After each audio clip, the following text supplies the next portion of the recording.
Que Dios les bendiga, amados hermanos. Estamos muy contentos porque ya iniciamos el canal, dimos la introducción, ha habido hermanos que se han registrado con nosotros y es un gusto. Quiero comentarles que tenemos el primer bloque de estudios de Apocalipsis hasta el número 27 y terminando ese primer bloque haremos otro que es la continuación de este tema tan importante como es el Apocalipsis.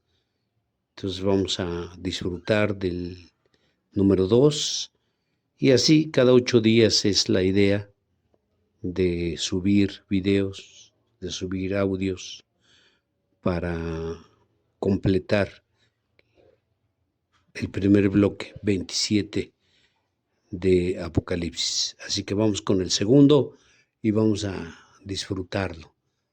Que Dios les bendiga y saludos a todos. Damos gracias en esta mañana por el perdón de nuestros pecados, por permitirnos estar en este lugar. Gracias por darnos oportunidad, Señor, de retomar nuestro curso.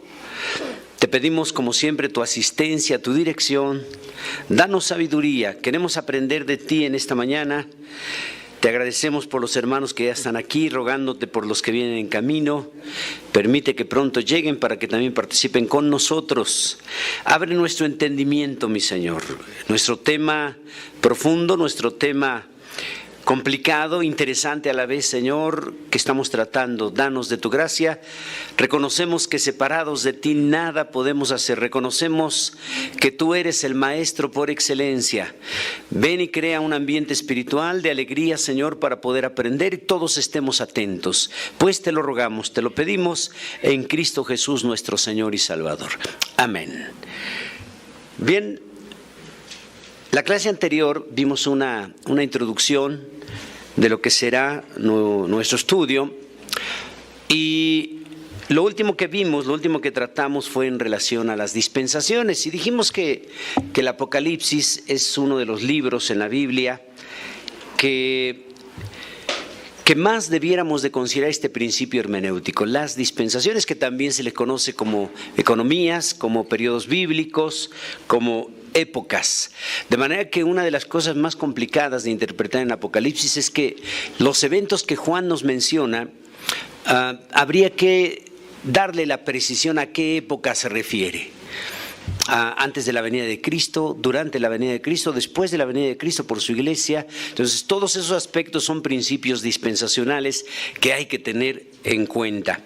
Hablamos de las dispensaciones entonces como algo importante para la interpretación del Apocalipsis. Vamos a ver las necesidades que el apóstol Pablo y el apóstol Pedro nos mencionan en relación a la profecía y después comenzaremos con el proyecto que acordamos la semana pasada, es decir, el estudio de las fiestas judías con su cumplimiento profético. Vamos a ver la importancia que tienen las fiestas que Dios ordenó al pueblo de Israel, porque cada una de ellas tiene un cumplimiento profético. Bien, vamos con las necesidades. ¿Por qué necesitamos considerar los aspectos proféticos? ¿Por qué necesitamos estudiar el Apocalipsis con toda precisión? Bueno, pues porque el apóstol Pablo nos exhorta en 1 Tesalonicenses 5:20 y nos dice: no menospreciéis las profecías. Entonces hay una necesidad por aprender Apocalipsis, por aprender los aspectos proféticos, porque Pablo nos exhorta: no menospreciéis las profecías. Entonces hay que considerarlas, hay que tomarlas en cuenta. Esa es una necesidad de por qué consideramos el Apocalipsis.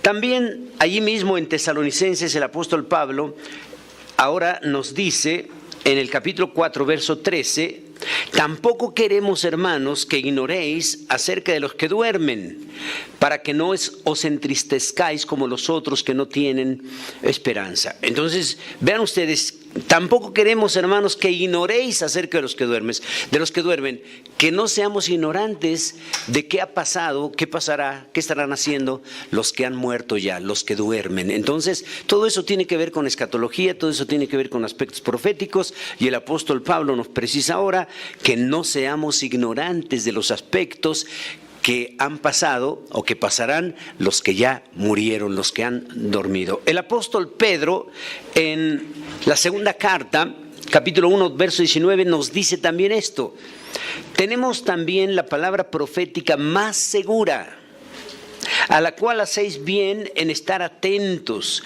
como a una antorcha que alumbra en lugar oscuro, hasta que el día esclarezca y el lucero de la mañana salga en vuestros corazones. Vea usted entonces lo que dice ahora Pedro. También tenemos la palabra profética más segura. ¿Por qué Pedro dice esto?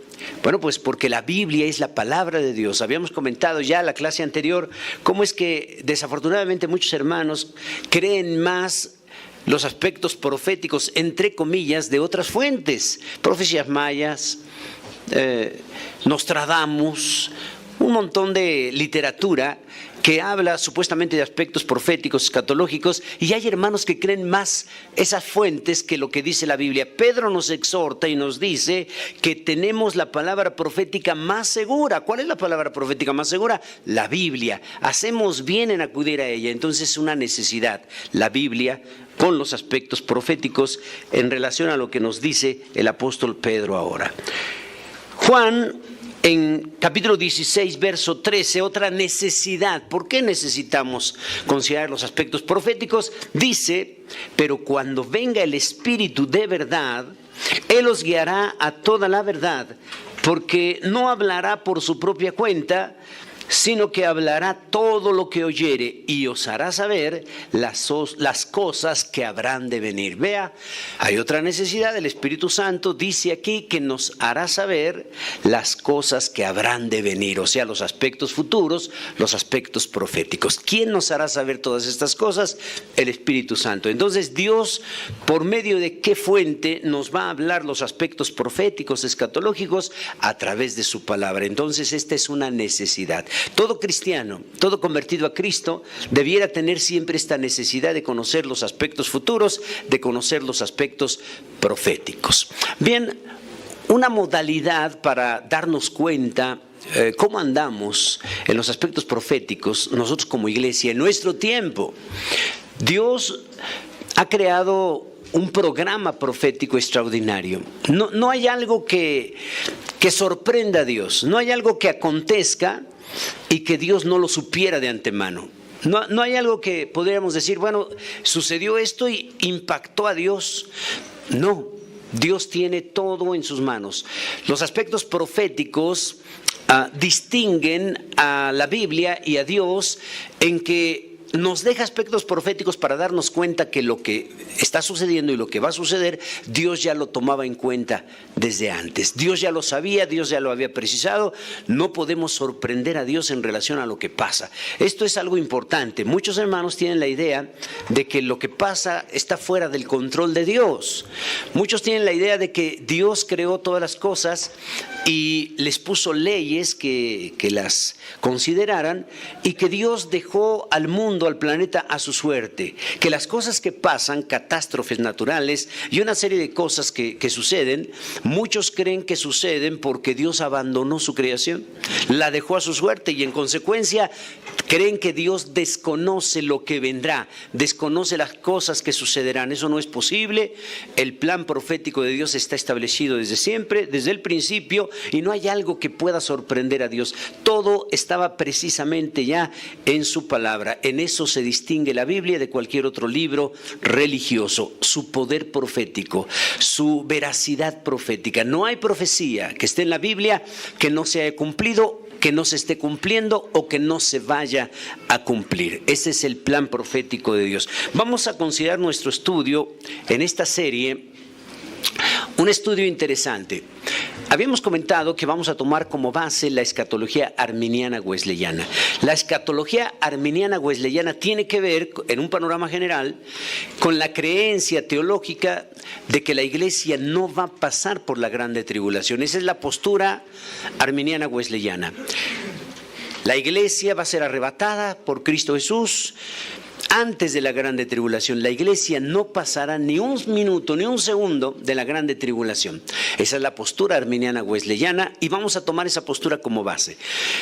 En Levítico 23 acordamos, la clase anterior, que si tuviera oportunidad de leer en casa lo hiciera. Levítico 23, Dios le habla al pueblo de Israel y le ordena en Levítico 23 que celebre algunas fiestas. Para el pueblo de Israel dijimos que es el único pueblo en el mundo que puede decir que celebra fiestas porque Dios se lo ordenó.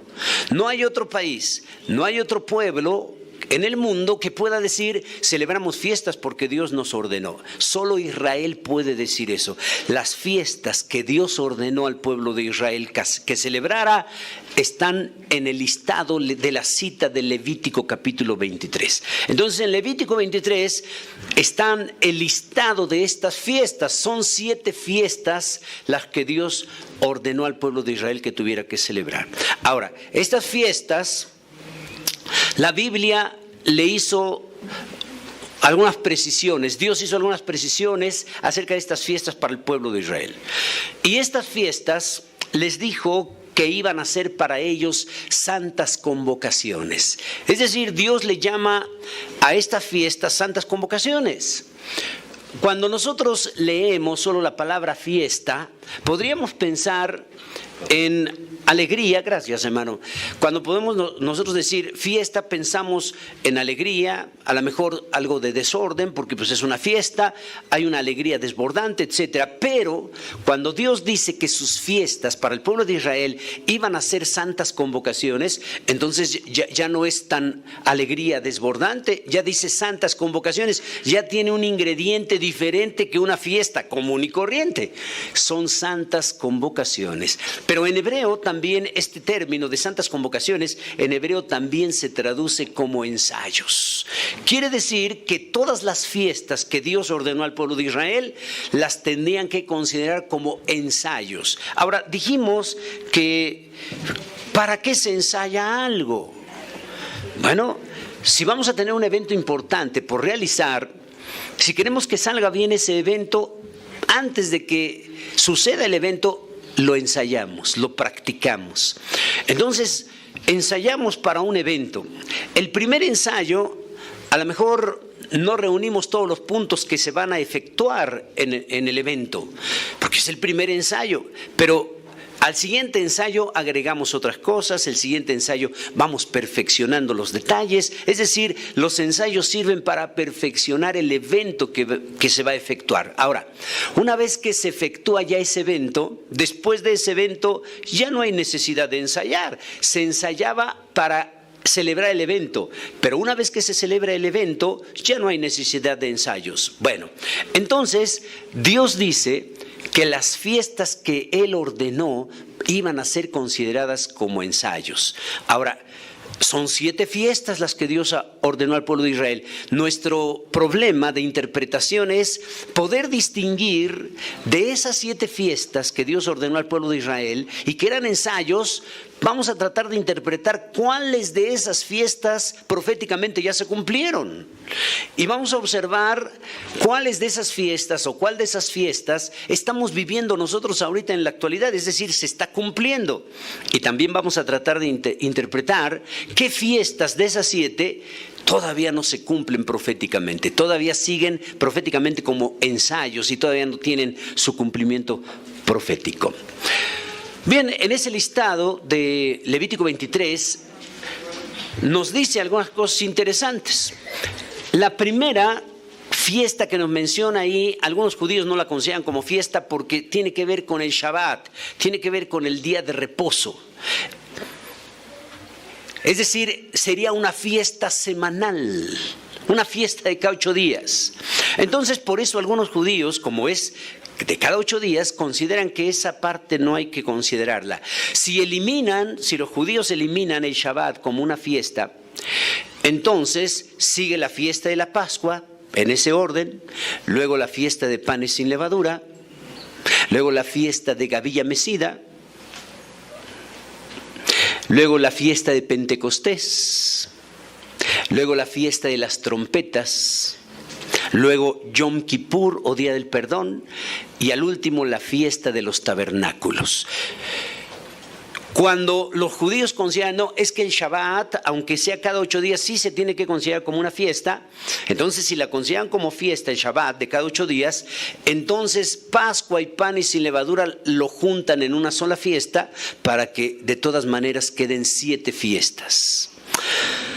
Hay un instrumento que el pueblo de Israel utiliza en su cultura, pero también en aspectos sinagogales y del templo, para considerar el símbolo de las 7 fiestas que Dios ordenó. Este instrumento, este elemento que el pueblo de Israel utiliza es el menorá o el candelero de 7 brazos. El menorá o el candelero de 7 brazos.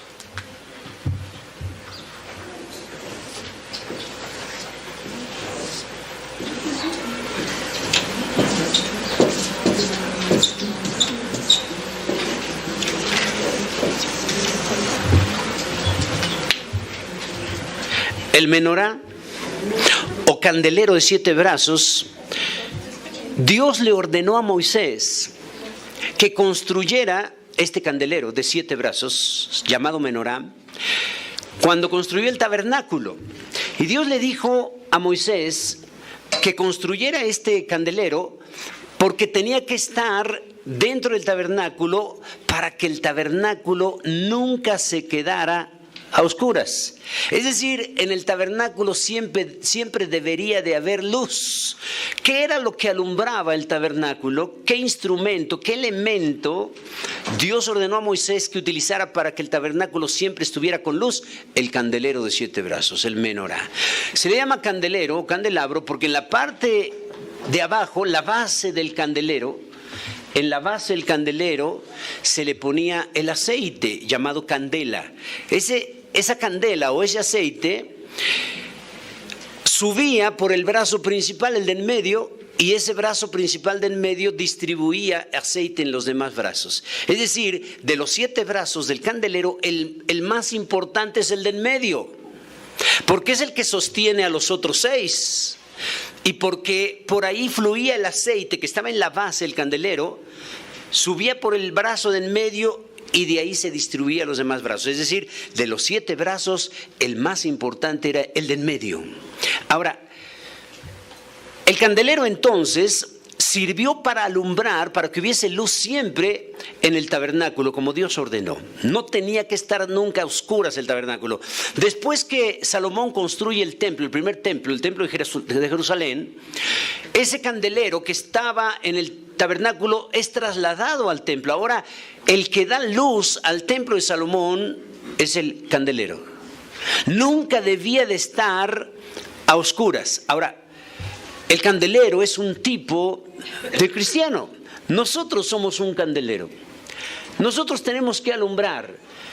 El Espíritu Santo es el aceite que no debe de faltar en nuestra lámpara, en nuestro candelero.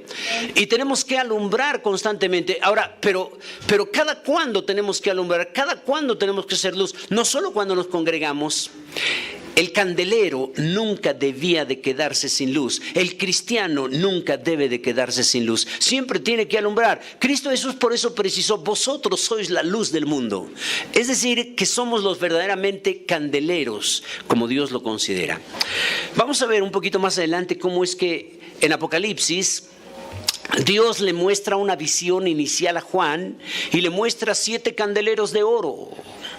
Fíjese bien. Le muestra 7 candeleros de oro. Y el candelero sirve para alumbrar. Es una visión la que está recibiendo Juan en el primer capítulo de Apocalipsis. Le mostró una visión de 7 candeleros de oro. Y Dios, o el Señor, es una de las pocas ocasiones en Apocalipsis que le dice a Juan su significado. Le muestra 7 candeleros de oro y le muestra 7 estrellas que están en la mano del Señor, en su mano derecha.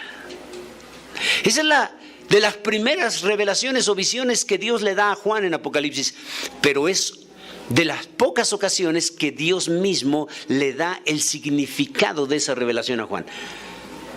Y cuando le da la revelación, le dice que esos 7 candeleros de oro son las iglesias. Fíjese bien, el Señor le dice a Juan, esos 7 candeleros de oro son las iglesias. Quiere decir que Dios considera a cada iglesia como un candelero.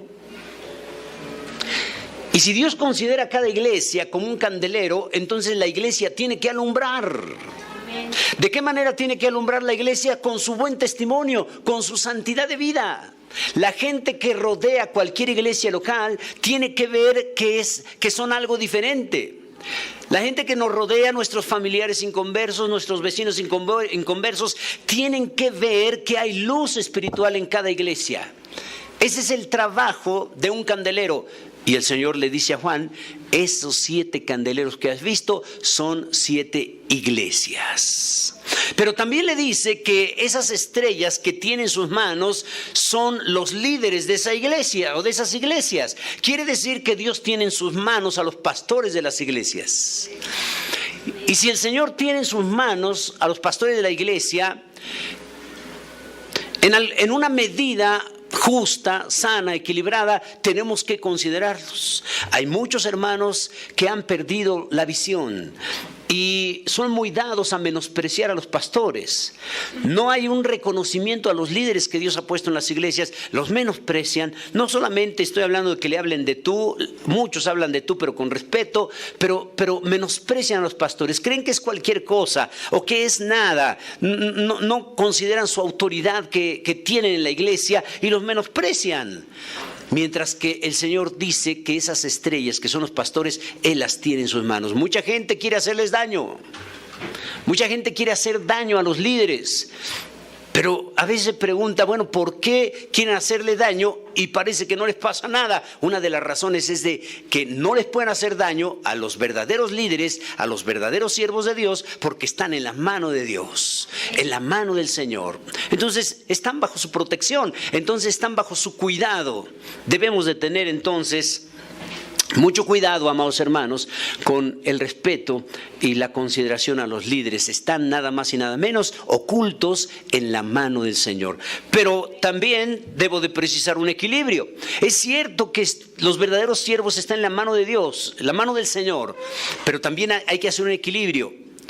Aunque no debemos de criticarles, aunque no debemos de menospreciar su ministerio, de faltarles el respeto, sin embargo también tenemos que considerar que no son Dios. Son líderes, son siervos, son los principales en la iglesia, pero no son Dios. Es decir, están los dos extremos. El extremo de los que creen que son nada y el extremo de los que creen que son como Dios y que los tratan como Dios y creen que no se pueden equivocar y creen que hay que sujetarse al 100% aunque no estén bien las cosas. No, tenemos que hacer un equilibrio. Reconocemos bíblicamente que están en las manos del Señor, que están bajo su protección y cuidado, pero también reconocemos como un equilibrio sano que todos los pastores y líderes, por muy extraordinarios que sean, no son Dios, no son perfectos, tienen sus defectos. Entonces, las iglesias son candeleros de oro. El Señor los considera como candeleros de oro. Ahora, ¿por qué teológicamente no estamos de acuerdo con una persona, con un hermano que dice, yo ya recibí a Cristo como mi Salvador, pero yo no me congrego? ¿Por qué no estamos de acuerdo con la postura de algunos hermanos que dicen, yo en casa busco de Dios? Yo en mi casa me quedo, busco de Dios, no necesito congregarme, no necesito ir a una iglesia, yo en mi casa busco de Dios. Eso es imposible. ¿Sabe por qué?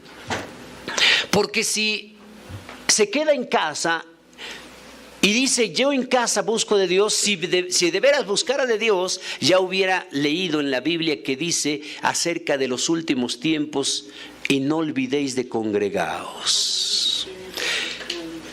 Y el apóstol precisa acerca del último tiempo. O sea, en todas las épocas es una necesidad congregarse, pero el apóstol precisa acerca de los últimos tiempos, o sea, los tiempos que estamos viviendo nosotros. El apóstol exhorta y dice, no olvidéis de congregaros. Ahora, si un hermano, si una hermana dice, yo me quedo en casa, no me congrego, yo en mi casa busco de Dios, eso no es cierto, porque si de veras buscara de Dios, ya hubiera leído la exhortación que el Señor hace, no olvidéis de congregaos. Ahora, también el Señor dice que cuando se enciende una luz, no se esconde debajo de la cama o debajo del almud. Dice que se pone en el candelero. Fíjese bien lo que dice. Cuando se enciende una luz, no se pone debajo de la cama. Dice que cuando se enciende una luz, se pone en el candelero, en lo alto, y alumbra a todos los que están en casa. El candelero, dijimos en Apocalipsis, significa la iglesia.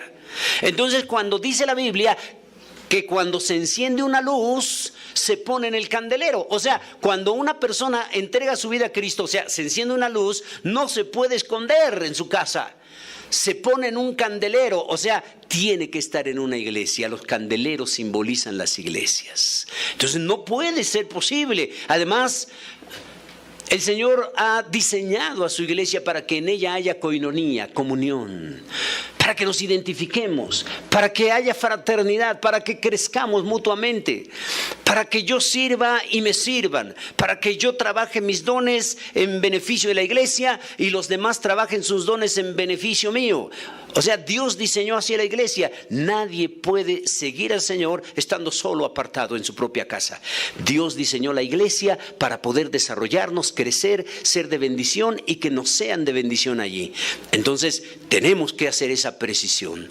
El Señor diseñó a la iglesia para que allí nos reunamos, crezcamos en koinonía, haya diaconía, kerigma, kerusia y todos los aspectos griegos para el crecimiento sano de la congregación, el crecimiento sano de todo convertido a Cristo. Entonces,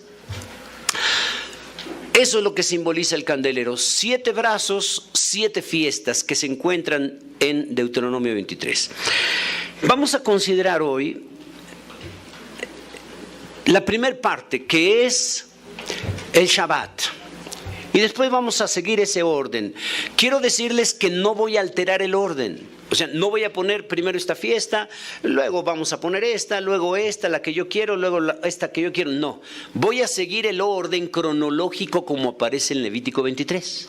Eso es importante, porque siguiendo el orden cronológico como Dios les dio esas fiestas, es el orden cronológico profético de los eventos de la postura arminiana wesleyana, por eso es la que vamos a tomar. Es decir, lo que cree proféticamente, los eventos en el orden en que suceden, proféticamente, lo que cree la postura arminiana wesleyana coincide perfectamente con el orden cronológico de las fiestas que Dios le dio al pueblo de Israel en Levítico 23, sin alterar nada. O sea, no vamos a forzar la interpretación. No voy a decir, los arminianos wesleyanos creen que primero va a pasar esto, luego esto, luego esto, luego esto, y entonces en las fiestas judías, para que concuerde, voy a acomodar primero esta fiesta, luego esta, para que concuerde. No voy a hacer eso. Lo que estoy precisando es que el orden cronológico de eventos futuros de la postura arminiana wesleyana es idéntico al orden cronológico de las fiestas que Dios le dio a Israel. Entonces, el primer punto, gracias hermano, el primer punto que encontramos es el Shabbat, el día de reposo. Muchos consideran de entonces que el Shabbat es una fiesta semanal y que como es tan seguido, cada 8 días, no debiera considerarse como fiesta, pero lo vamos a tomar en cuenta. El Shabbat ahora está de moda. Por muchas iglesias que están judaizando, están precisando que la iglesia de Cristo no debe de reunirse en domingo, sino en sábado. Es más, hay algunos que están judaizando en nuestros días y están diciendo que el que no guarda el día sábado está perdido. Ahora resulta que la salvación no se da por creer en el sacrificio perfecto de Cristo Jesús, sino que la salvación se da por guardar un día de la semana. O yo diría, cambio la expresión, si el sábado da vida eterna, si guardar el sábado, el Shabbat, da salvación, ¿para qué viene Cristo entonces a morir en la cruz? No hubiera habido necesidad de eso. Pero no es así. El Evangelio Las buenas nuevas de salvación no tienen que ver con predicar que se guarde un día a la semana. Las buenas nuevas de salvación tienen que ver con predicar la muerte y resurrección de Cristo Jesús. Es algo totalmente diferente. La muerte y resurrección de Cristo Jesús es totalmente mayor que cualquier día de la semana. Ahora, el problema para los que creen que el día de reposo, el que lo guarda es salvado, obtiene salvación, el problema para ellos es que antes de Moisés, desde Adán hasta Moisés, nadie guardó el día de reposo. Entonces, cuando ellos dicen, si alguien no ha guardado o no guarda el día de reposo, está perdido. Bueno, y entonces Enoc, y entonces Noé, y entonces todos esos personajes que la Biblia nos menciona entre Adán y Noé, que fueron salvados, ninguno de ellos guardó el día de reposo. Entonces no fueron salvos según la postura de ellos. Pero no es así, amados hermanos. El día de reposo, el guardar el día de reposo es un pacto exclusivo, preciso entre Dios e Israel, entre Dios y el pueblo de Israel. Ahora, dijimos que vamos a tener mucho cuidado con la interpretación. Dios en su palabra distingue tres pueblos diferentes. ¿Escuchó usted bien? Así como dijimos la clase anterior que tenemos que distinguir las dispensaciones entre la ley y la gracia para no interpretar mal, ahora hay que agregar una interpretación más, una regla más hermenéutica. Dios en su palabra, Dios en la Biblia distingue tres pueblos diferentes. ¿Sabe qué pueblos distingue la Biblia? Judíos, gentiles, iglesia. Son tres pueblos que la Biblia distingue, preciso. Judíos, ¿quiénes son los judíos? Todos los que nacen de cualquiera de las 12 tribus de Israel, esos son judíos. ¿Quiénes forman el segundo pueblo que Dios distingue en la Biblia? Los gentiles, todos los que nacen y que no pertenecen a ninguna de las 12 tribus de Israel, son gentiles. ¿Y quiénes forman el tercer pueblo que la Biblia distingue la iglesia? Judíos y gentiles convertidos a Cristo Jesús. ¿Escuchó usted bien? Son tres pueblos que Dios distingue. Por eso el apóstol Pablo a los Corintios dice, no seáis tropiezo ni a judíos, ni a gentiles, ni a la iglesia de Cristo. O sea, Pablo distingue tres pueblos, como la Biblia lo distingue. Ahora, nuestro problema de interpretación de la Biblia va a ser que cada vez que yo leo un pasaje, yo tengo que preguntarme en su contexto, Dios a qué pueblo de esos tres le está hablando. Dos cosas tengo que hacer. Básicas. Primero me tengo que identificar. Yo, a título personal, ¿a cuál de esos tres pueblos pertenezco? Me tengo que identificar primero. O sea, un autoanálisis. Me tengo que identificar. La Biblia distingue tres pueblos y yo pertenezco a alguno de esos tres. Y me tengo que identificar a cuál pertenezco. Si nací perteneciendo a cualquiera de las 12 tribus de Israel, entonces mi identificación es soy judío, soy del pueblo judío. Pero si nací y no pertenezco a ninguna de esas 12 tribus de Israel, entonces no soy judío, soy gentil. Pero ya sea que haya sido judío o que haya sido gentil, si ya recibí a Cristo Jesús como mi Salvador, entonces ahora formo parte de la iglesia de Cristo. Yo tengo que identificarme primero. ¿Sabe por qué me tengo que identificar? ¿Por qué es importante identificarme a cuál de los tres pueblos pertenezco? Porque una vez que empiece a leer la Biblia, yo me tengo que preguntar, ¿esto que estoy leyendo, Dios a quién se lo está diciendo? ¿A los judíos, a los gentiles o a la iglesia? De manera que si yo ya me identifico y digo, yo ya recibí a Cristo como mi Salvador, formo parte de la iglesia de Cristo. Ya me identifiqué.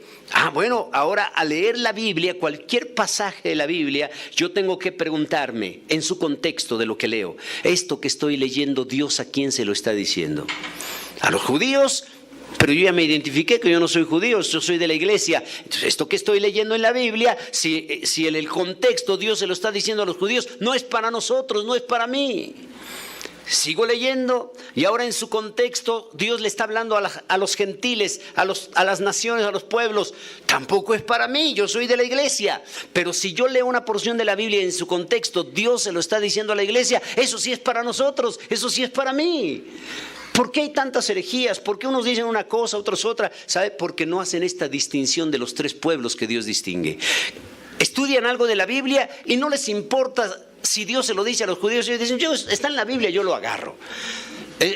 Dios le está diciendo esto a los gentiles, pero no les importa a quién se lo está diciendo Dios. Yo lo agarro, es para mí, está en la Biblia. No, amados hermanos, una de las razones de por qué hay muchas herejías, por qué muchas iglesias creen esto, estas otras esto, una de las razones es que no hacen caso a la hermenéutica, es que todo lo que leen en la Biblia se lo apropian sin tomar en cuenta la hermenéutica, sin preguntarse, esto que estoy leyendo, Dios a qué pueblo se lo está diciendo. Y segunda pregunta, ¿yo a cuál pueblo pertenezco para aplicar algo que estoy leyendo en la Biblia o no?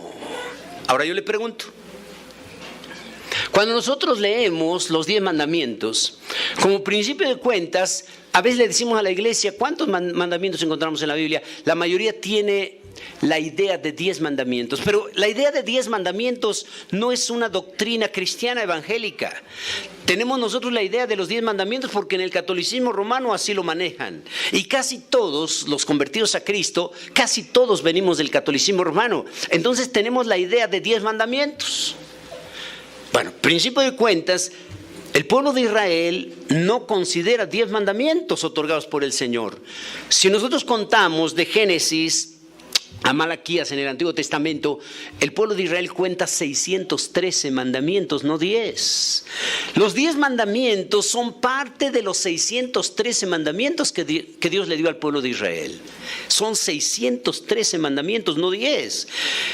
Éxodo 20 nos cuenta 10 de los 613 mandamientos que Dios le dio al pueblo de Israel. Usted le puede preguntar a cualquier judío, cualquier rabino, cuántos mandamientos Dios les dio. Ellos nunca les van a decir que 10, les van a decir 613 mandamientos. Los 10 mandamientos que están en Éxodo 20 solo son parte de los 613 que Dios les dio. Ahora, si yo les preguntara, a ver hermanos, tenemos esos 10 mandamientos en Éxodo 20, en su contexto ya dijimos, escuche bien, ya dijimos que hay que tener en cuenta, hay que preguntarnos que lo que leemos, Dios a quién se lo está diciendo. Ahora, si leemos Éxodo 20, esos 10 mandamientos, la pregunta que hago es, ¿Dios a quién se está dirigiendo para darle esos 10 mandamientos en Éxodo 20? Si yo hago esa pregunta y veo su contexto, no se lo está diciendo a la iglesia todavía no existía. No se lo está diciendo a los gentiles, se lo está diciendo a su pueblo Israel. Los 10 mandamientos son 10 mandamientos no para la iglesia, sino para Israel. Ahora, pero déjeme terminar. En la gracia, en el periodo de la gracia que empieza con la muerte y resurrección de Cristo Jesús, ahí empieza el periodo de la gracia. En ese periodo, ¿cuáles mandamientos da el Señor a la iglesia y que algunos mandamientos los vuelve a repetir? Se los había dado a Israel en el Antiguo Testamento y algunos se los vuelve a dar a la iglesia en el Nuevo. O sea, nuestro trabajo hermenéutico ahora es mirar todos los pasajes que están bajo la gracia para la iglesia y percibir cuáles mandamientos están en la gracia, en la Biblia, que se repiten. Es decir, Dios le dio mandamientos al pueblo de Israel, pero algunos de esos mandamientos también se los vuelve a dar a la iglesia. No todos. Cuando estoy precisando esto, pregunto, de los 10 mandamientos de Éxodo 20, si yo busco esos 10 mandamientos y los busco en el Nuevo Testamento para la iglesia, voy a encontrar de esos 10 mandamientos que Dios le dio a Israel en Éxodo 20, voy a encontrar solo 9 que el Señor se los repite para la iglesia, menos 1. Fíjese bien, voy a encontrar que el Señor, esos 10 mandamientos, 9 de esos 10 mandamientos el Señor se los repite a la iglesia, menos 1. Ahora, yo pregunto, ¿cuál es el único mandamiento de los 10 de Éxodo 20 que Dios no se lo vuelve a pedir a la iglesia ahora? ¿Sabe cuál? Guardar el día de reposo. Todos los demás, los 9, los vuelve a repetir el Señor y se los da no solo a Israel en Éxodo 20, se los va a dar otra vez, se los vuelve a dar a la iglesia, menos 1. No hay bajo la gracia ningún mandamiento de guardar el día de reposo para la iglesia. Es el único de los 10 mandamientos de Éxodo 20 que el Señor no se lo vuelve a repetir para la iglesia. Solo es un pacto entre Dios e Israel. Ahora, esto también, hermanos, es importante considerarlo porque ni el pueblo de Israel puede precisar el día de reposo. El parlamento judío, a partir de 1948, cuando Israel regresa a su patria, el parlamento judío, la Knesset judía, declara para Israel, viviendo en Israel, un día de reposo. Es decir, viernes de 6 de la tarde a sábado 6 de la tarde, día de reposo en Israel. Pero, como hay muchos judíos en todo el mundo que no están en Israel, ¿cómo van a guardar el día de reposo ellos? Porque mientras en Israel es un día, en otro país del mundo es otro día. Es decir, que al mismo tiempo en un país puede ser sábado y al mismo tiempo en otro país puede ser ya domingo. O en otro país puede ser viernes. O sea, no se puede guardar el día de reposo con presión al mismo tiempo en todo el mundo. Es imposible. Entonces, como el pueblo de Israel lo sabe, ellos declararon a partir de 1948 que en Israel el día de reposo, el sábado, va a ser viernes de 6 de la tarde a sábado 6 de la tarde con precisión en Israel. Pero como hay muchos judíos fuera de Israel, entonces ellos dijeron, fuera de Israel los judíos tienen oportunidad de guardar 2 días de reposo. Y el parlamento judío dice, por si las dudas. ¿Sí, hermanos? Porque ellos reconocen que es imposible guardar el día de reposo al mismo tiempo en todo el mundo. Entonces, para los judíos que viven fuera de Israel, les permiten guardar 2 días de reposo. Su sábado, que corresponde al país donde están, y el día siguiente, el domingo, también lo tienen como día de reposo, porque no pueden precisar el mismo día, el mismo horario, al mismo tiempo, el reposo con los que están en Israel. ¿Qué les parece? Ahora, también esto, los tiempos es relativo a muchas cosas. A veces nos confundimos, pero por ejemplo, Lucas, o si yo les preguntara, antes de citar Lucas, si yo les preguntara como iglesia, hermanos, cuando Cristo Jesús venga por su iglesia, ¿qué dice la Biblia? ¿Cristo vendrá de día o de noche?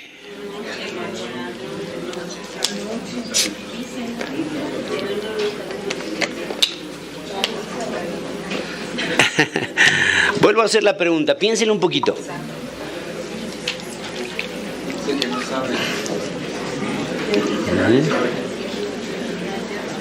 Nadie sabe el día ni la hora, eso es verdad, no sabemos cuándo va a venir Cristo. Sin embargo, la pregunta sigue en pie, aún con esa precisión. La pregunta sigue en pie, cuando Cristo venga, pues no sabemos cuándo, pero cuando suceda, ¿vendrá de día o vendrá de noche? Fíjense bien, cuando decimos como ladrón en la noche, casi siempre escuchamos esa expresión, pero si seguimos leyendo, cuando dice que vendrá como ladrón en la noche, cuando seguimos leyendo, luego dice, pero ustedes no son de la noche para que ese día les sorprenda. Ustedes son del día. O sea, va a venir como ladrón en la noche para el que no esté preparado, no para el que está preparado. Bueno, vuelvo a considerar, ahora cito Lucas. Lucas es el único de los 4 evangelistas que cuando habla de la venida de Cristo Jesús pareciera que se contradice. Los teólogos en la historia, sobre todo antes de la Edad Media, se sorprendían de este pasaje de Lucas, porque decía que cuando Cristo Jesús venga, dice que cuando venga en ese día, o sea, hablando del día, claro, y luego dice que aquella noche cuando venga, en el mismo pasaje, y entonces la gente decía, ¿por qué Lucas dice primero que cuando Él venga va a ser de día, y en el mismo capítulo dice que cuando Él venga va a ser de noche, o va a venir de día o va a venir de noche? Y todos se preguntaban, ¿cómo va a ser eso? Y antes de la Edad Media era otro problema, porque no se consideraba la redondez de la tierra, y se creía que la tierra era plana. Entonces, cuando se leía varios pasajes en la Biblia como el salmista, como algunos profetas dicen, la redondez de la tierra. Eso creaba impacto porque la gente creía en aquella época que la tierra era plana y la Biblia decía la redondez de la tierra, y eso era complicado asimilar en aquella época. Y también cuando Lucas decía que cuando Cristo Jesús viniera iba a ser de día y también de noche, pues eso les impactaba mucho. ¿Cómo puede ser posible eso? Pero cuando se hace caso a la Biblia, a la redondez de la tierra, y cuando la ciencia empieza a considerar que la tierra no es cuadrada ni plana, sino es redonda, entonces empiezan a considerar que en ocasiones cuando el sol da de esta parte del planeta es de día, pero del otro lado del planeta al mismo tiempo es de noche. ¿Se da cuenta? Es decir, ahorita nosotros estamos de día, pero del otro lado del planeta están de noche, ¿sí o no? Al mismo tiempo, ¿sí o no? Ahora, ¿estaba mal Lucas cuando dice que Cristo Jesús cuando viniese va a ser de día y también de noche? ¿Estaría mal? No, porque cuando Cristo Jesús venga, no sabemos el día, pero cuando Él venga, en una parte del planeta vamos a estar del día y en la otra parte del planeta van a estar de noche. Ahora, ¿qué nos tocará a nosotros como mexicanos cuando Cristo Jesús venga? ¿Nos tocará estar durante el día o nos irá a tocar estar durante la noche? No lo sabemos. Pero si nos tocara estar de día cuando Cristo Jesús venga, del otro lado del planeta les va a tocar a ellos estar de noche, ¿sí o no?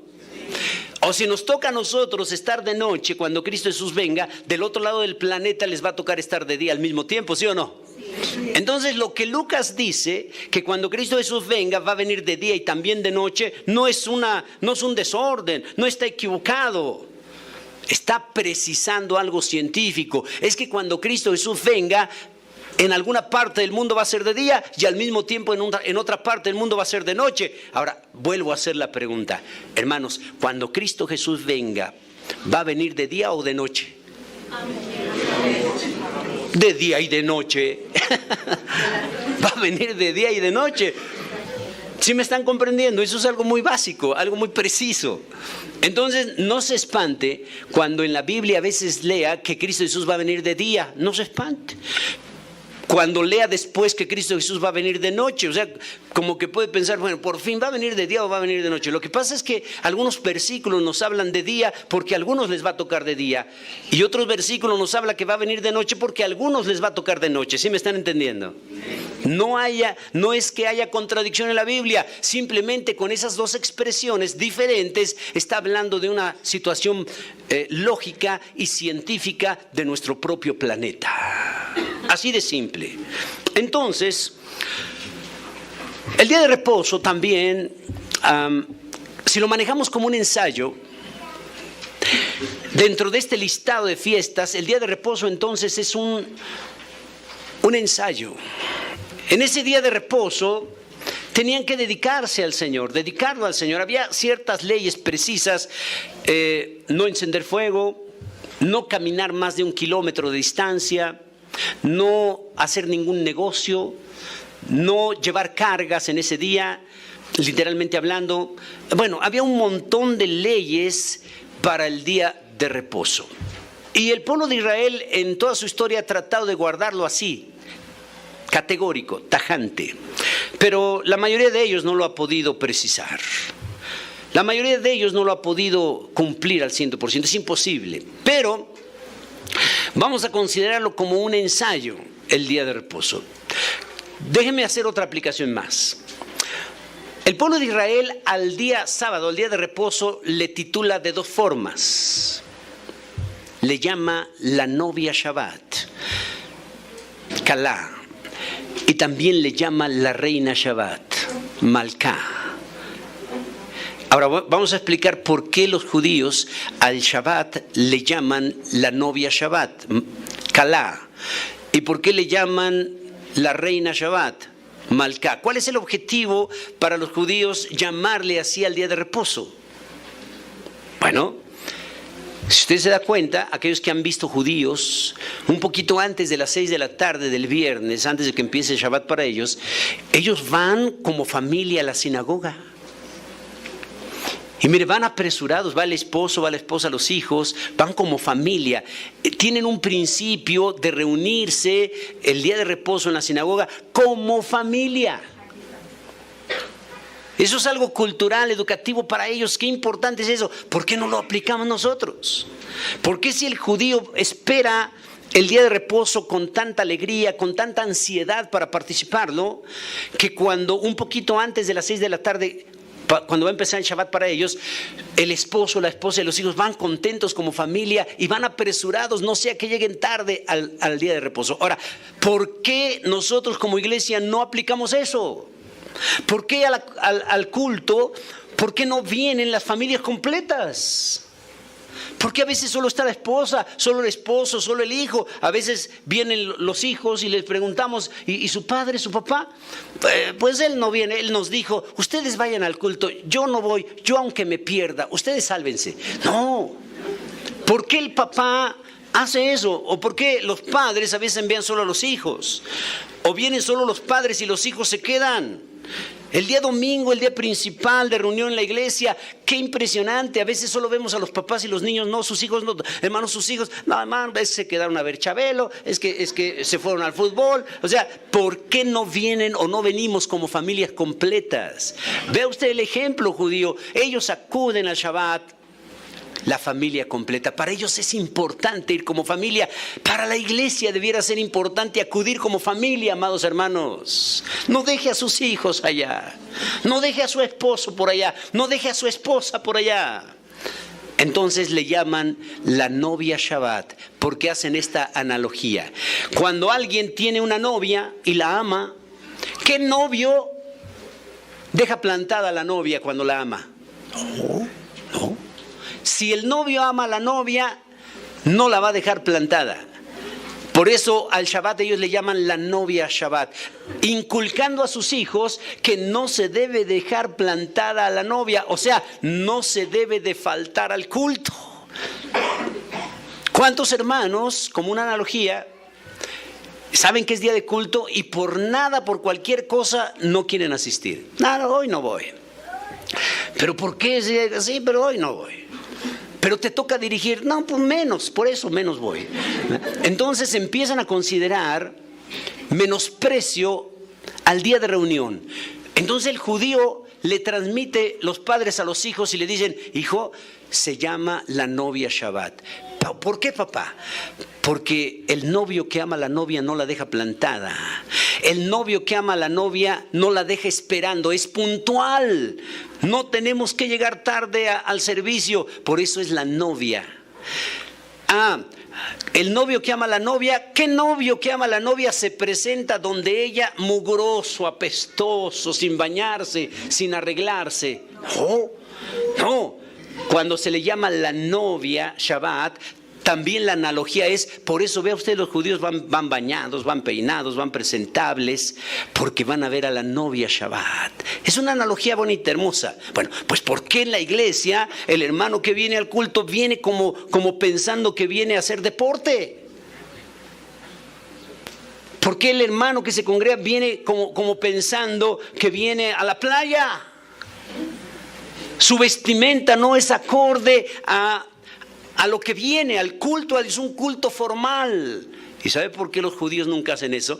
Porque por eso le llaman la novia Shabbat. Nadie se presenta desarreglado, sin bañarse, sin peinarse, a ver a la novia. Entonces es una analogía. Los padres le enseñan a los hijos, el Shabbat se llama la novia Shabbat para que le inculque todos esos principios sanos, ordenados. Y son principios que debiéramos de inculcar también a la iglesia. Amados hermanos, ¿por qué no podemos un día antes, cuando menos, en casa preparar todo lo que vamos a traer para el culto? ¿Por qué es la hora del culto? Ya faltan unos minutos y apenas están buscando a ver qué ponerse. ¿Por qué? A veces se tarda la esposa y no encuentra un zapato, está buscando y ves que está en la cocina. ¿Cómo el zapato en la cocina? Sí, pero ¿por qué a la mera hora del culto? ¿Por qué no tenemos el cuidado, al menos un día antes? Mira, la esposa, a ver, esposo, aquí está tu ropita, los hijitos, volen sus zapatos, todo en orden, para que el día de mañana que vamos al culto todo esté bien en orden.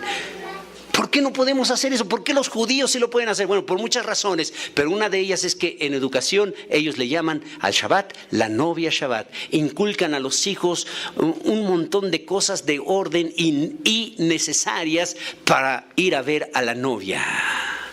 ¿Qué le dice usted al hijo? Cuando yo te mando a hacer algo, no lo haces a tiempo. No te bañas, no te apuras, pero para ir a ver a la novia, mira, ahí sí rápido, ¿verdad? Con la novia ahí sí te bañas, ¿verdad? Con la novia ahí sí te vas rápido, ¿verdad? Bueno, por eso le dicen la novia Shabbat, para que se vaya rápido, para acudir limpio, para acudir lo más pronto posible, para no llegar tarde, o sea, todos esos aspectos que es una analogía de una novia o con una novia aplicadas para congregarse. También le llaman la reina Shabbat, Malká. Reina Shabbat. Ahora, ¿por qué le llaman también reina? Bueno, los papás le dicen al hijo, cuando el hijo le dice, papá, ¿por qué le llamamos al Shabbat reina Shabbat, Malká? Los papás ya le dicen, hijo, porque ¿qué ciudadano no le interesa ver a la reina y ocupar los mejores lugares? Si la reina va a pasar por cierto lugar, el pueblo, los ciudadanos tratan de ganar el mejor lugar para ver.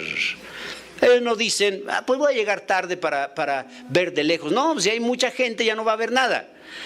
Van a tratar de estar lo más cerca posible para ver a la reina. Es una persona importante. Entonces el judío le transmite eso al hijo. Se llama la reina Shabbat. Por eso hay que ir a tiempo.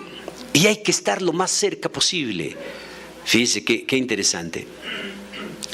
Eclesiastés dice que cuando nos reunimos, cuando estamos en el templo, dice, acércate más para oír.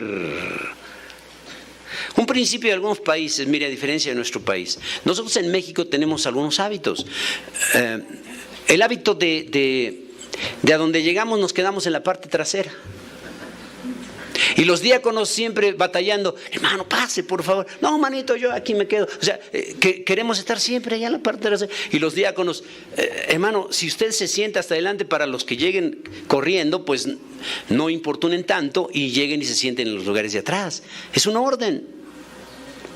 Entonces el judío tiene la idea, llego temprano, llego puntual para ocupar los lugares de enfrente. Es otra cultura. Por eso Eclesiastés dice, cuando tú te congregas, cuando asistes al templo, dice, acércate más para oír. O sea, habría que tener ese principio. Están los diáconos, estén o no estén, yo llego, bueno, pues yo me ocupo los lugares más cercano, para que cuando lleguen los hermanos por alguna eventualidad tarde, ocupen los lugares de atrás, no sea que ya esté el culto y entonces los lugares de enfrente estén desocupados y los que lleguen tarde ocupen los de enfrente y nos importunan a todos, porque todos estamos mirando, ay el hermano, ay la hermana, no. Pero si llegan un poco tarde y ocupan los lugares de atrás hacen menos problema. Hay algunos países que las empresas, cuando nosotros trabajamos, llevamos nuestro auto, vamos al estacionamiento de una empresa. Generalmente ocupamos el cajón de estacionamiento el más cercano allí. Ahí lo hacemos así, ¿verdad?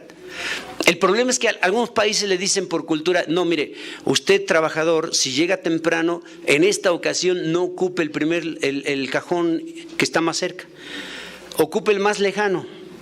¿Por qué si yo llego primero, yo ocupo el cajón que está al frente, yo llegué primero, yo llegué antes? Sí, pero tiene que considerar, usted ocupe el último, que llegó temprano usted, porque si alguien tiene un problema, al llegar va a ser mejor para él ocupar el que está más cerca, que si se va hasta allá atrás y luego regresar para entrar a la empresa. O sea, son principios culturales, la lógica, la sabiduría. Bueno, si estoy cerca, yo llegué temprano, el estacionamiento está cerca, pues a lo mejor dejo esos lugares para el que llegue más apurado.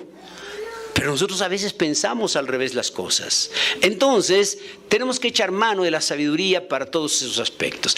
El pueblo de Israel entonces le llama al Shabbat, novia Shabbat, reina Shabbat. ¿Qué ciudadano se acerca donde la reina mugroso, apestoso, sin arreglo personal. No, porque es la reina, me tengo que acercar donde ella, bien. Fíjense que en una extensión que tenemos en el instituto, Selam, estuve dando una clase de liturgia a líderes de esa congregación, de esa extensión.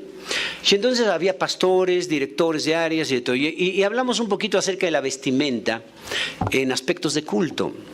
Y les decía yo la importancia, mínimo el que va a dirigir, el que va a predicar, el que va a participar en algo formal, pues mínimo que traiga una corbata. Yo les decía, pues hermanos, mínimo una corbata, póngase. Usted es un líder, usted es un director, mínimo póngase una corbata. Y yo me acuerdo que un copastor en la clase se levantó y me dijo, hermano, si traer corbata es importante, pues entonces que predique la corbata. Fíjense lo que me dijo, que predique la corbata. O si no me van a dejar predicar porque no traigo corbata, pues no predico. Fíjense, era un copastor el que me está diciendo eso. Y le digo, mire hermano, estoy hablando de la liturgia, del orden congregacional. Usted como copastor, usted como líder, no es un miembro común y corriente de la iglesia.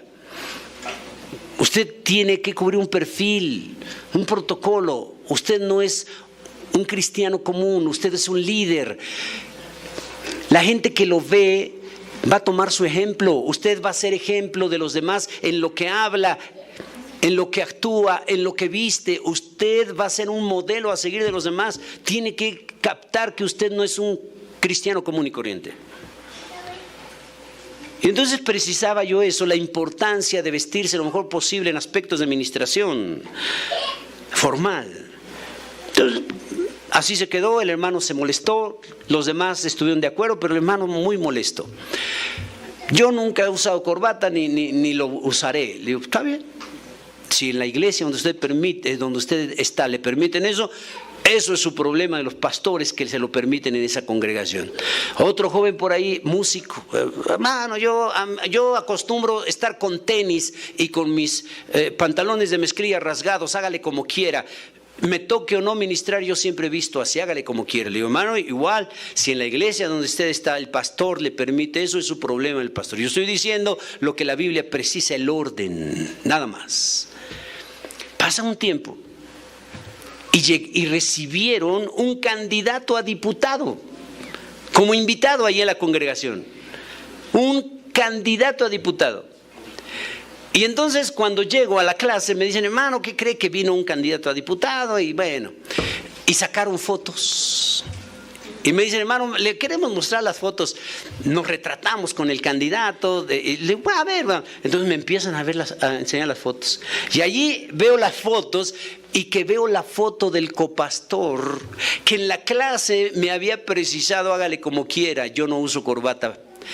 Y entonces vi ahí la foto de este copastor a un lado del candidato de diputado. ¿Y sabe qué? Iba con traje y corbata. Y cuando lo vi, le pasé a la siguiente y que me acuerdo y que me regreso, ¿verdad? Y me regresé y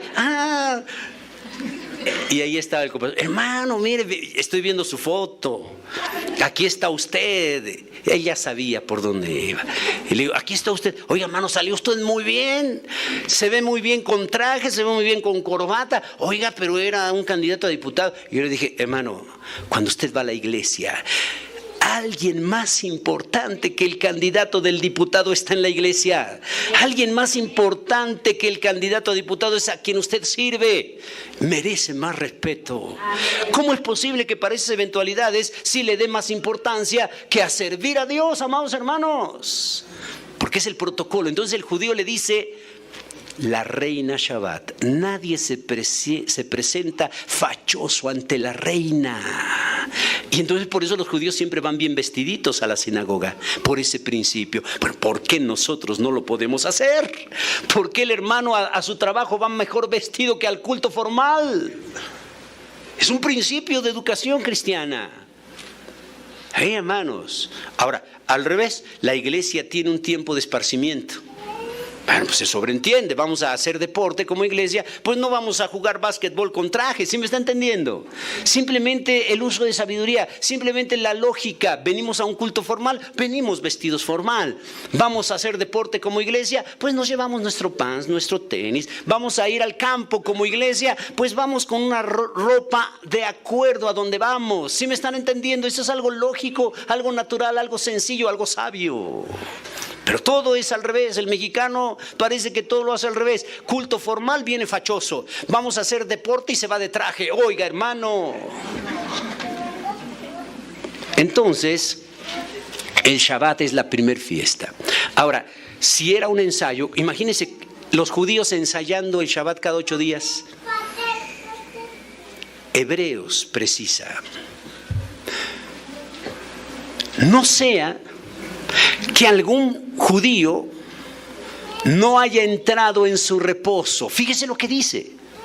No sea que un judío, que un israelita no haya entrado en el verdadero reposo. Quiere decir que la carta a los Hebreos precisa que el verdadero reposo es cuando alguien recibe a Cristo Jesús como su Salvador.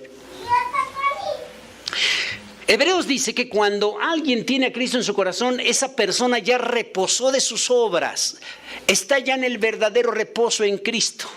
El verdadero reposo que Dios quiere que participe toda la humanidad no es guardar un día a la semana. El verdadero reposo es recibir a Cristo Jesús como Señor y Salvador. Por eso precisa, no sea que un judío no haya entrado en el verdadero reposo. ¿Por qué dice eso si ellos lo guardan cada 8 días? Porque el reposo de cada 8 días solo era un ensayo. Ensayaban para algo profético. Cuando Cristo Jesús viene, muere por nosotros en la cruz, entonces quien recibe a Cristo entra en el verdadero reposo, un reposo espiritual, no un reposo físico, un reposo espiritual. Ya reposa de todas sus obras. Ese es el verdadero reposo en Cristo Jesús. Ese es el reposo que el Señor quiere que participe todo ser humano. Entonces, el reposo semanal era un ensayo. Pero ese evento para lo cual se ensayaba ya se cumplió. En Cristo Jesús, muriendo en la cruz, Él precisa el verdadero reposo espiritual. Por lo tanto, ya no hay objetivo de seguir ensayando. Cuando una persona sigue guardando el día de reposo, el Shabbat, cada 8 días, sigue ensayando cuando el evento ya se cumplió. Por eso es que cuando un judío entrega su vida a Cristo, un judío que no tiene a Cristo guarda el sábado, el Shabbat cada 8 días, pero cuando entrega su vida a Cristo ya no lo guarda, porque reconoce como Pablo, como Pedro, como los discípulos, como la iglesia, que el verdadero reposo es Cristo. Y por eso el verdadero cristiano no distingue entre un día y en otro día. El verdadero cristiano considera todos los días iguales, días de búsqueda de Dios. Ahora, aunque nosotros estamos hablando de uno de los principales días de reunión es el domingo para la iglesia, sin embargo, también tenemos un problema. Porque el judío considera guardar el día de reposo, el sábado y los demás días, aunque sea un pecador. Para ellos es importante solo el día de reposo, el sábado. Para el católico romano, vea usted, el domingo va a misa y todos los demás días de la semana para pecar. Hay hermanos en Cristo que tienen la misma idea. Simplemente cambiaron de día. Ellos dicen, voy al culto el domingo, medio busco, medio oro, medio canto, pero toda la semana es para pecar. El cristiano evangélico también tiene a veces la idea de que guardar el día domingo, venir al culto es más que suficiente. No, el verdadero reposo en Cristo no es distinguir solo un día a la semana. El verdadero reposo en Cristo es vivir todos los días para la gloria de Dios. Por eso Pablo exhorta a la iglesia y dice, guardáis los días, los meses, los años, temo de vosotros que haya trabajado en vano. O sea, Pablo estaba inculcando a la iglesia que el verdadero cristiano, el verdadero ser humano que está en el reposo de Cristo, todos los días son días de búsqueda de Dios. Yo me tengo que levantar todos los días, me tengo que ir a acostar todos los días con la búsqueda de Dios. Tengo que hacer mis actividades durante el día con la búsqueda de Dios. Yo no puedo buscar de Dios, no puedo orar, no puedo estudiar la Biblia solo un día a la semana. No, amados hermanos, todos los días son días de búsqueda de Dios. Voy a terminar esta sección, esta parte del día de reposo, con 2 comentarios.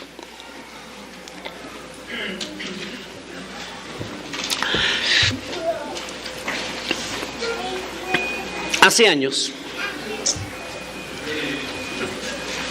los proyectos espaciales consideraban poder, mediante sus cálculos, poder que las naves salieran del planeta. Pero al principio no lograban regresar las naves al planeta. Las naves se perdían en el espacio.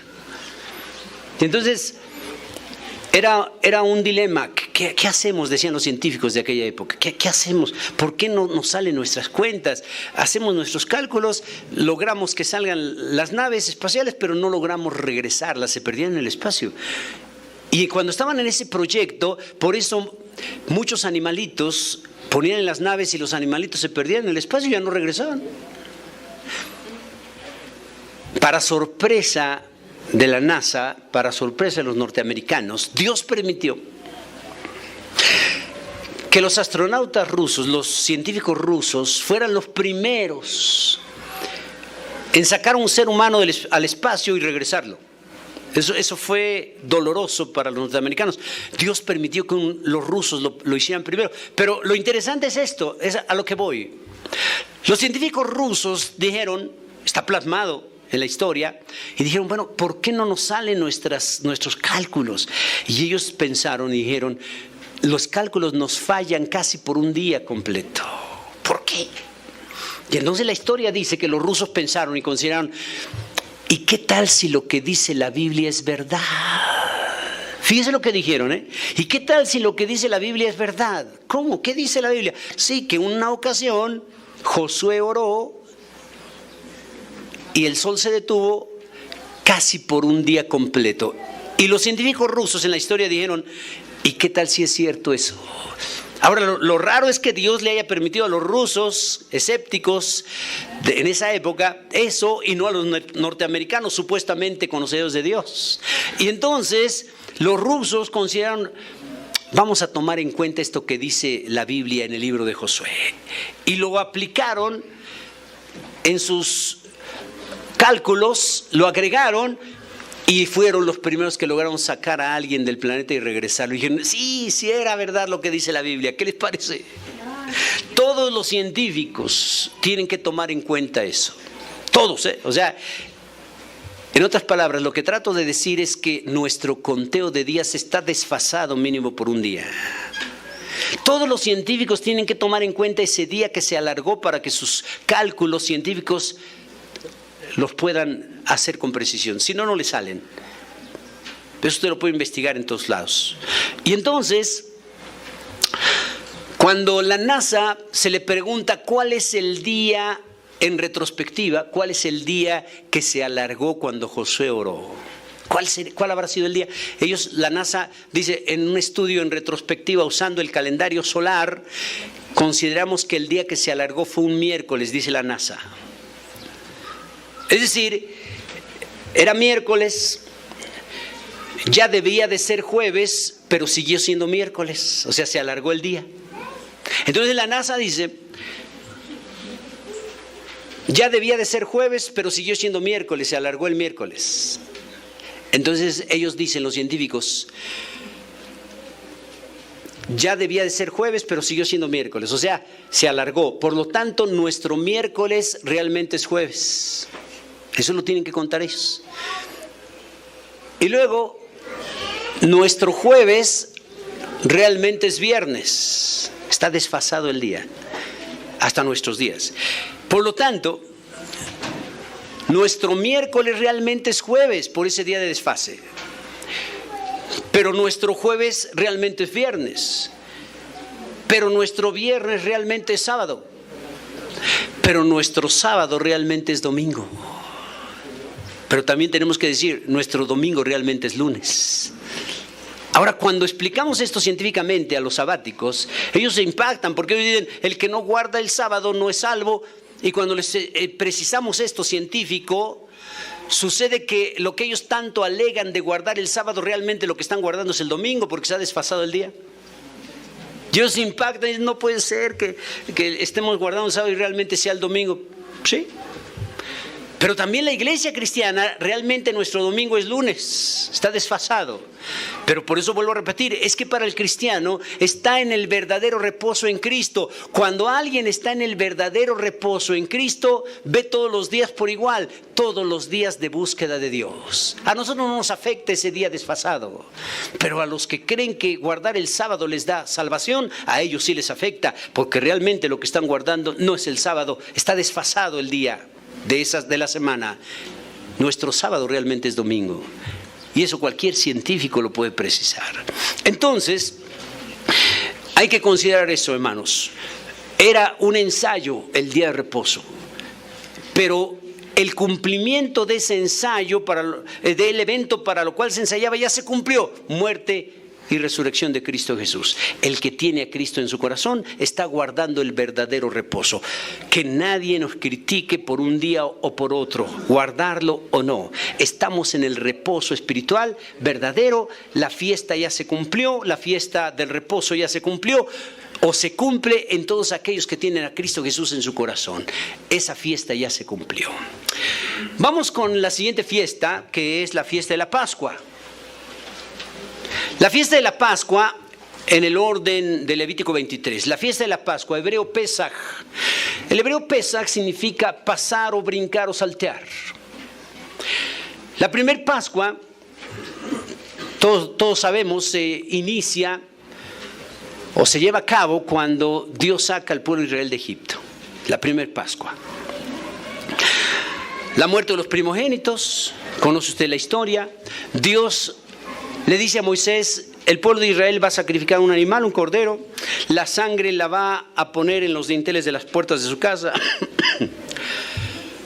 Voy a enviar el ángel destructor, el ángel de la muerte, va a pasar, por eso se llama Pascua la fiesta o Pesaj en hebreo, que significa pasar. El ángel iba a pasar a cada casa en Egipto. En las puertas donde había sangre, el ángel iba a pasar de largo. Se la iba a brincar, saltear, Pesaj. Pero en las casas donde no había sangre en las puertas, el ángel iba a entrar, iba a pasar dentro de esa casa a matar al primogénito. Todas las casas de los judíos en donde había sangre, en los dinteles de su puerta, el ángel pasó de largo, no hizo daño. No mató a nadie en esas casas de los judíos. Alguien ya había muerto en su lugar, el cordero, la sangre del cordero. Pero en las puertas de los egipcios, donde no había sangre en sus puertas, el ángel entró, pasó dentro a matar al primogénito.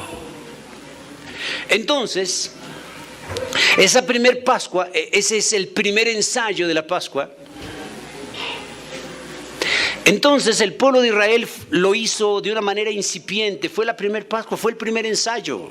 Cuando se ensaya algo, en el primer ensayo no se cumple todo el evento, es el primer ensayo. Por eso es que vemos que en la primer Pascua, a la salida de Israel de Egipto, hay muchos elementos que no están allí en esa primer Pascua, era el primer ensayo. Al paso de los años, el pueblo de Israel fue agregando más elementos. La Pascua que Cristo celebró con sus discípulos cuando instituye la Santa Cena, los elementos que se utilizan ya no son los mismos de la primer Pascua en la salida de Egipto, ya hay otros agregados. ¿Por qué? Porque la primer Pascua fue el primer ensayo y se fue agregando más cosas.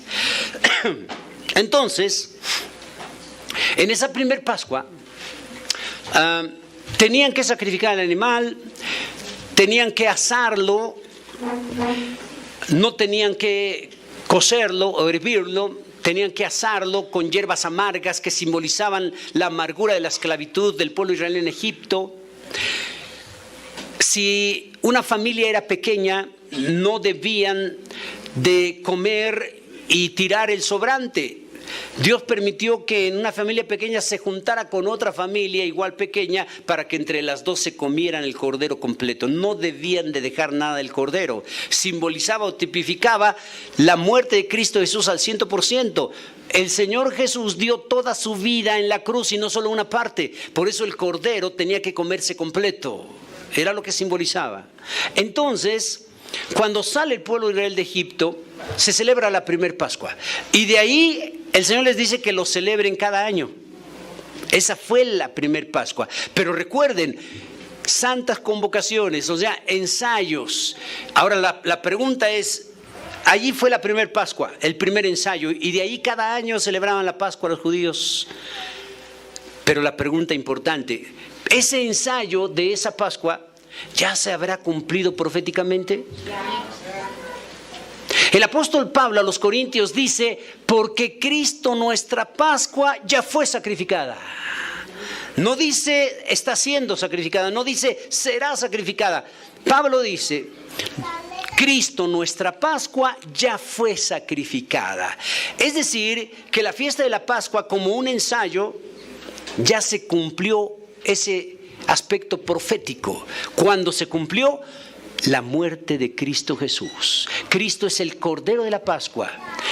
Así como en Egipto, las puertas donde había sangre del Cordero, el ángel no podía hacer daño, así también todos aquellos que hemos sido lavados con la sangre de Cristo, el destructor, Satanás, no nos puede hacer ningún daño. Tiene que pasar de largo, no nos puede hacer absolutamente nada. ¿Por qué? Pablo precisa, la muerte no se enseñorea más de nosotros. Simple y sencillamente porque ya se aplicó en nosotros esa Pascua, ya se cumplió la fiesta de la Pascua. Proféticamente entonces, cuando un judío celebra Pascua, ¡qué absurdo!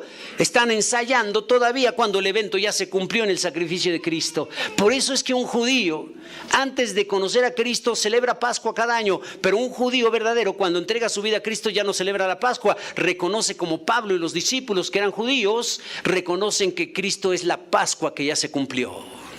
Entonces esta fiesta, que representa el primer brazo del menorá del candelero, la Pascua, ya se cumplió. Su cumplimiento profético ya está. Ahora vaya pensando, porque vamos a hacer el recorrido profético histórico. La Pascua ya se cumplió, sacrificio de Cristo. Luego la siguiente fiesta de Levítico 23 nos dice que es la fiesta de panes sin levadura. La fiesta de los panes sin levadura es una fiesta que sigue a la Pascua. Una semana. Esa fiesta de panes sin levadura, la levadura en la Biblia significa pecado. La levadura en la Biblia significa herejías. Por eso el Señor precisaba que tuviéramos cuidado de la levadura de los fariseos, sus falsas doctrinas. Por eso la Biblia precisa un poco de levadura, leuda toda la masa, significa pecado. Entonces, ¿qué significa panes sin levadura? Significa una vida sin pecado, panes sin levadura. Los panes sin levadura, como va unido a la Pascua, la primer Pascua es la salida de Israel de Egipto, pero tenían que celebrar también con panes sin levadura. ¿Por qué? La salida tenía que ser apresurada, amados hermanos, de Egipto. Entonces, panes sin levadura, porque cuando alguien hace pan, para poderlo cocinar, para que sea bien hecho, tiene que dejar la masa leudar. Pero eso sí hay tiempo. Pero el Señor les dice, panes sin levadura. O sea, no hay tiempo que esperar. Sal de Egipto rápido. Por eso los panes tenían que ser sin levadura, simbolizando la salida de Egipto apresurada. Por eso el pan no pudo ser leudado. Panes sin levadura, rápido. Egipto significa el mundo, simboliza el mundo. Cuando le predicamos de Cristo a una persona, en el aspecto simbólico, profético, le estamos diciendo, sal de Egipto, celebra panes sin levadura, es lo que le estamos diciendo cuando le predicamos a alguien de Cristo. Sal. Pero cuando le decimos a la gente, recibe a Cristo, tenemos el error a veces cuando nos dicen, pues mire, ahorita no, en otra ocasión con mucho gusto. Y a veces tenemos la idea de decir, sí, cuando usted lo sienta, cuando usted quiera, quizás en Navidad, quizás en su cumpleaños, usted no se preocupe. Bueno, ¿y si muere ese día? A veces no insistimos y no presentamos argumentos para presionar de alguna forma, no darle escapatoria, porque la salida de Egipto, panes sin levadura, tenía que ser apresurada. Sal de Egipto rápido, Israel. Sal del mundo rápido, inconverso. No te detengas, he aquí ahora el día aceptable, he aquí ahora el tiempo aceptable, he aquí ahora el día de salvación. No mañana, no pasado. Hay que instarles a que salgan del mundo rápido, así como Dios instó al pueblo de Israel para salir de Egipto rápido. Panes sin levadura significa salir de Egipto rápido, apresurados. Entonces, panes sin levadura significa una vida sin pecado y salir rápido del mundo. esa fiesta también ya se cumplió. ¿Por qué Cristo Jesús tenía que morir en la cruz sin pecado? El primer punto de representación o de cumplimiento profético de panes sin levadura es Cristo. No hay ningún ser humano que nunca haya pecado. Solo Cristo Jesús. La Biblia precisa que Cristo Jesús fue tentado en todo, pero sin pecado. O sea, Cristo Jesús fue el primero de vivir una vida de panes sin levadura. Por eso la Pascua va unida, o más bien panes sin levadura va unida a la Pascua. Si Cristo es la Pascua, el Cordero de la Pascua, panes sin levadura va unido a la Pascua porque Cristo Jesús murió sin pecado. Él vivió una vida de panes sin levadura. Entonces esa fiesta también ya se cumplió. La Pascua ya se cumplió. Panes sin levaduras ya se cumplió también en Cristo Jesús. Y se cumple de alguna manera también cuando alguien recibe a Cristo como su Salvador. Por eso es imposible, amados hermanos, que cuando alguien recibe a Cristo Jesús como su Salvador, siga viviendo en pecado. Es imposible. Porque cuando alguien dice que recibió a Cristo como su Salvador y sigue cometiendo los mismos pecados y no hay cambio de vida, entonces no está viviendo una vida de panes sin levadura. Panes sin levadura significa sin pecado. Cuando un hermano, una hermana dice, ya recibí a Cristo como mi Salvador, pero yo sigo hablando igual que siempre, si les gusta. Hermana, es que usted sigue diciendo groserías, yo siempre he hablado así. Cuando alguien dice esas respuestas, no ha nacido de nuevo.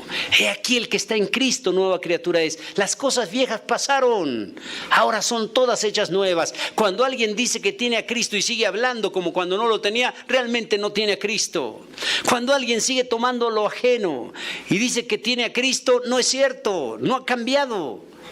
Cuando el marido sigue golpeando a su esposa, la sigue masacrando, terrible, casi la mata, casi la patea, pero dice que es cristiano y aquí levanta su mano y dice gloria a Dios, eso no es cierto, no tiene a Cristo en su corazón, no está viviendo una vida de panes sin levadura, es un sinvergüenza. La mujer que engaña a su marido es una adúltera, pero aquí canta y llora y se arrodilla y busca de Dios, entre comillas, pero sigue de adúltera. No tiene a Cristo en su corazón, no vive una vida de panes sin levadura. Vivir una vida de panes sin levadura es vivir una vida de santidad, una vida de buen testimonio, una vida verdaderamente en Cristo. Ese es el reto interesante. Hoy en día hay muchas iglesias solo nominativas. A muchos líderes les interesa la iglesia, solo su dinero. Y por eso es que no hay la precisión de enseñar o de decir pecado a lo que es pecado. Hay congregaciones que los líderes no dicen, hermana, es pecado, hermano, es pecado y la paga del pecado es la muerte. No, porque empiezan a considerar, si les digo con precisión se me van a ir. Si se ofenden porque les digo que está mal adulterar, se me van a ir, y luego los diezmos y luego las ofrendas. Y entonces muchos líderes prefieren suavizar y decirle al hermano, a la hermana que anda mal, decirle, hermano, pues no se preocupe, todos pecamos, usted siga echándole ganas, no se preocupe. No, amados hermanos, ¿por qué no se predica que sin santidad nadie verá al Señor? ¿Por qué no se predica que la paga del pecado es la muerte con precisión? ¿Por qué no se predica que Pablo dice que los adúlteros, fornicarios, maldicientes, desobedientes a los padres, dice, no heredarán el reino de Dios? ¿Por qué no se predica eso? Estamos viviendo una época de ser tan suaves en esa situación, de solapar pecados. No, amados hermanos. Panes sin levadura, la fiesta de panes sin levadura, el primero que la cumple es Cristo, una vida sin pecado. Y la iglesia de Cristo debe vivir constantemente una fiesta, días constantemente de panes sin levadura. Significa que no practicamos el pecado. El Señor viene por una iglesia sin arruga y sin mancha. El Señor viene por una iglesia santa. No nos engañemos, podemos nominarnos como usted quiera, pero si nuestra vida no refleja lo que decimos, no nos engañemos, Cristo no está en nuestro corazón. No es fácil la vida cristiana. No le predique a la gente un evangelio color de rosa. No le diga, cree en Cristo Jesús y tus problemas se van a acabar. No es cierto. El evangelio no es ese. Ese no es el evangelio que está en la Biblia. Al contrario, es probable que recibimos a Cristo como nuestro Salvador. Es probable que vamos a tener más problemas. Eso es verdad. Ese es el verdadero evangelio. No podemos engañar a la gente. Cuando la gente entrega su vida a Cristo porque le dice que se van a acabar sus problemas, cuando los empieza a tener, se desanima y dice: me engañaron. No, tenemos que predicar el evangelio tal cual es. Amén. El apóstol Pablo dice: a vosotros os es concedido a causa de Cristo no solo que creáis en Él, sino también que padezcáis por Él. Pero Pablo mismo dice: las aflicciones del tiempo presente no son comparables con la gloria venidera que en nosotros ha de manifestarse. Amén. Entonces, hoy completamos en nuestra serie Shabbat, fiesta de la Pascua y fiesta de panes sin levadura. Apenas llevamos los 2 brazos proféticamente de los 7. La siguiente clase, con la ayuda de Dios, abordaremos los demás brazos y vamos a ir viendo, vaya pensando en dónde vamos proféticamente. Ya, primer fiesta Pascua, panes sin levadura, sigue Gavilla Mesida, vamos a ver cuál es su cumplimiento profético, sigue Pentecostés y vamos a ver si ya se cumplió o está por cumplirse, o lo estamos cumpliendo proféticamente. Póngase de pie en esta hora.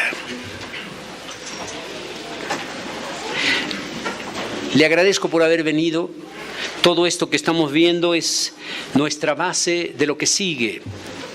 Tenemos que echar mano de los aspectos proféticos de las fiestas judías para poder entender lo que sigue en Apocalipsis. Lo que estamos viendo son las bases, estableciendo bases para comprender el libro de Apocalipsis. Incline su rostro a Dios. Señor, te damos gracias en esta hora por los hermanos que han venido, mi Señor. Gracias. Hemos adelantado un poco más a nuestra serie, estableciendo bases, las fiestas judías que tú ordenaste con su cumplimiento profético. Tú eres nuestra Pascua. Tú eres el Cordero de la Pascua. No necesitamos seguir sacrificando animales, no necesitamos seguir celebrando cada año Pascua. Tú eres nuestra Pascua. Tú eres el Cordero que fue inmolado. No necesitamos estar celebrando fiestas cada año de panes sin levadura. Tú eres panes sin levadura. Tú eres el único que moriste en la cruz sin pecado, panes sin levadura, y exiges a tu pueblo, a tu iglesia, que vivamos una vida similar, una vida sin pecado, una vida de santidad, panes sin levadura. Quédate con mis hermanos en el culto que ellos continúan y sé con nosotros en nuestras actividades del día. En Jesucristo nuestro Salvador te lo pedimos. Amén. Que Dios les bendiga.